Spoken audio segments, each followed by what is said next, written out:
Abone olun, like edin, rəy yazın, video linkini paylaşın. Sağ olun.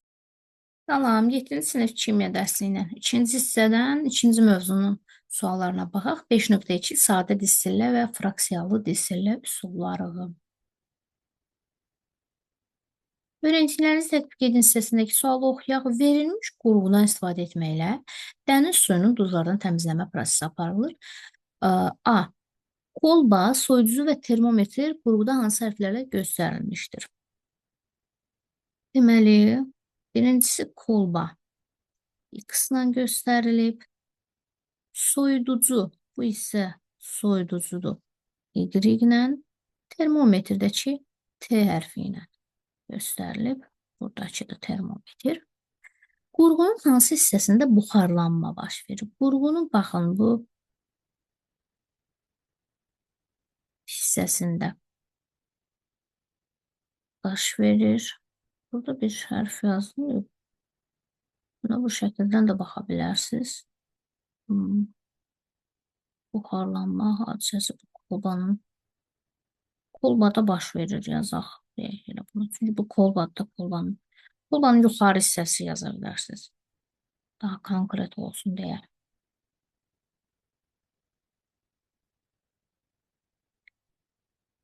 Deməli, kolbanın yuxarı hissəsində yazın. Buxarlanma. Baxın, bu hissədədir buxarlanma. Kolba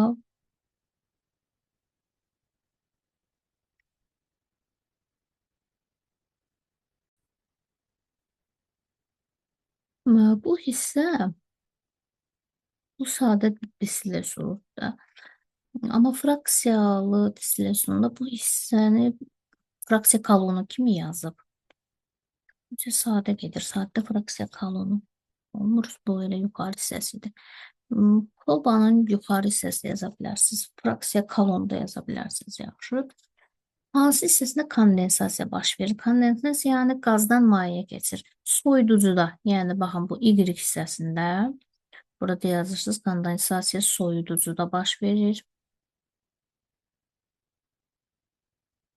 Y-də də yaza bilərsiniz. Sonra B mayesi necə adlanır? Deməli, dəniz suyunu biz distillə ediriksə, burada əldə elədiyimiz saf su olur. Saf su və yaxud da distillə suyu. Fikrinizi əsaslandırın deyir. Bu ilə dəniz suyunu distillə eləyəndə orada əsas məqsəd saf suyun alınmasıdır. A mayesinin sıxlığı B mayesinin sıxlığına müqayisə edin. A mayesi uşaqlar, A dəniz suyudur. Dəniz suyudur. B isə saf sudur. Bu dəniz suyunun içərisində duzlar falan da olur.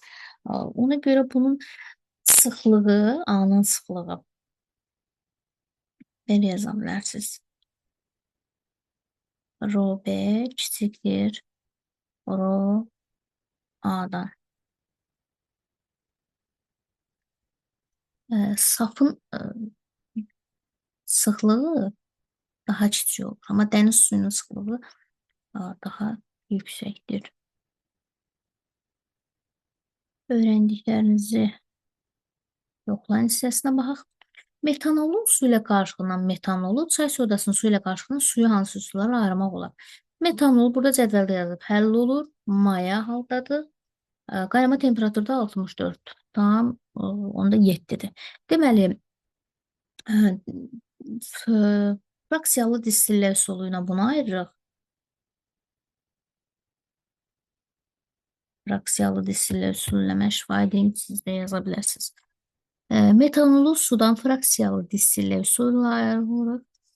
Səbəb odur ki, qaynama temperaturu suyun qaynama temperaturundan az fərqlənir və bir-birində həll olan mayeləri fraksiyalı distillə üsuluna ayırmaq olar. Çay sodası suda həll olur və bərk haldadır. Suda həll olan bərk maddəni buxarlanma üsulu ilə ayırmaq olar onlar. Sonra ikincidə sadə distillə qurğusunun fraksiyalı distillə qurğusundan fərqi nədir? Fraksiyalı distillə qurğusunda fraksiya kolonunda şüşə parçalar olur. Gəlin şəkildə də göstərim. Baxın, bu fraksiyalı distillə qurğusudur. Görürsünüz, burada şüşə parçalar var. Amma sadədə şüşə parçalar yoxdur. Yazırsınız ki, fraksiyalı distillə qurğusunda fraksiya kolonunda şüşə parçalar var. Sadə distillə qurğusunda isə yoxdur. Gördüyünüz kimi burada şüşə yoxdur. Belə. Sağ olun.